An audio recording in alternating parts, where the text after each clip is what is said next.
I'm sitting at the table where my Hanukkah light is burning. Remember, I only do one candle, which for me is the Ner Tamid. And I'm sitting here and I have my own type of hitzbodedot that I'm going to start doing for myself,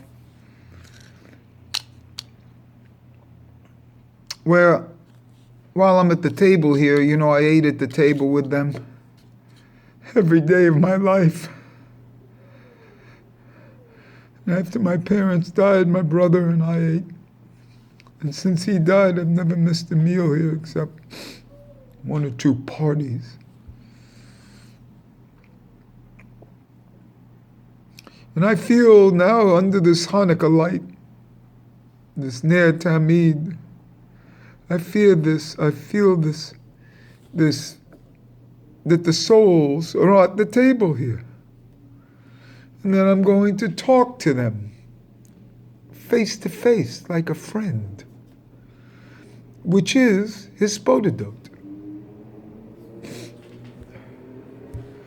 And now I feel comfortable talking to them, seeing them here at the table.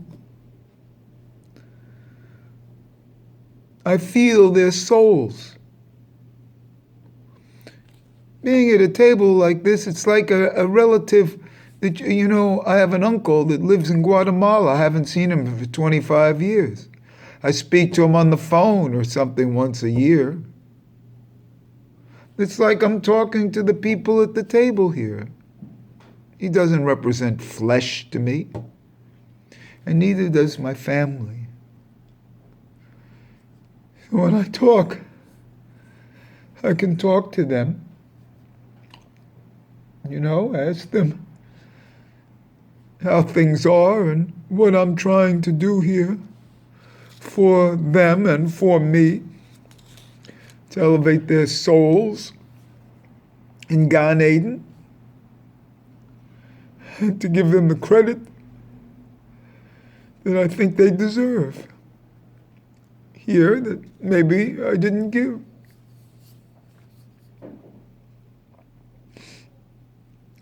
And I feel comfortable talking to not disembodied, but unembodied spirits. I feel the soul and can dialogue, monologue to someone. Tell them how I feel, what I did today. Maybe play a song at the piano. So my new hispodedot is at the table here, talking like we used to talk at dinner.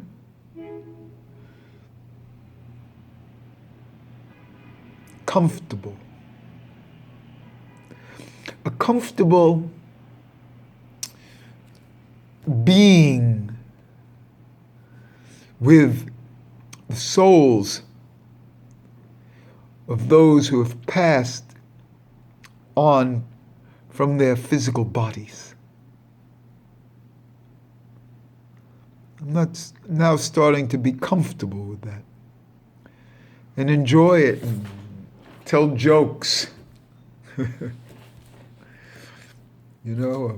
what I did today, or the impossible dialogues I've had with people in the flesh. And the people in the flesh that I've met, I don't want to talk to. I want to talk to the people that are out of the flesh. May seem strange, but when you think about it, it isn't. Those that you have a linked consciousness with and linked experience with, you feel good about them and comfortable about them, whether they're alive or dead. Wanted, dead or alive. You see? I want them either dead or alive. I'm interested in these souls and spirits to occupy my day. You know, when you go to sleep at night, you're surrounded by angels. Well, is that like a myth? If it's a myth, then what are you saying it for? If you don't believe that Michael is on your right hand and Gabriel on your left, then what are you saying it for? See, I do.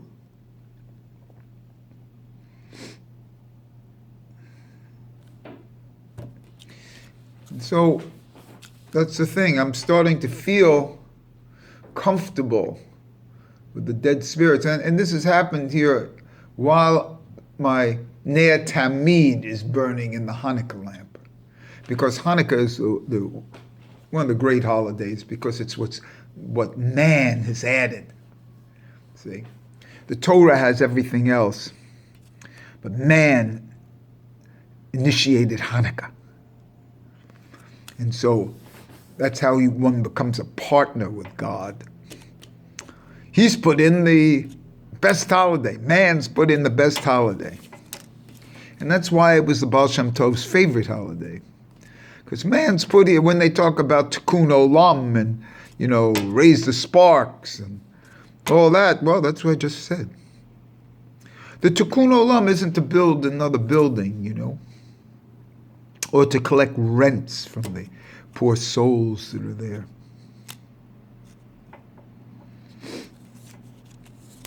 Wasn't there a guy named Henry George that thought that people should live rent-free?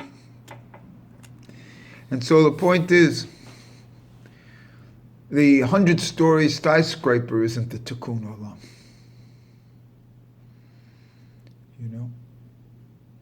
Figure out what the Tikkun Olam is. It's Hanukkah. We had the whole Bible with everything. The Tikkun Olam is Hanukkah. And what does that represent? It represents the Ner Tamid.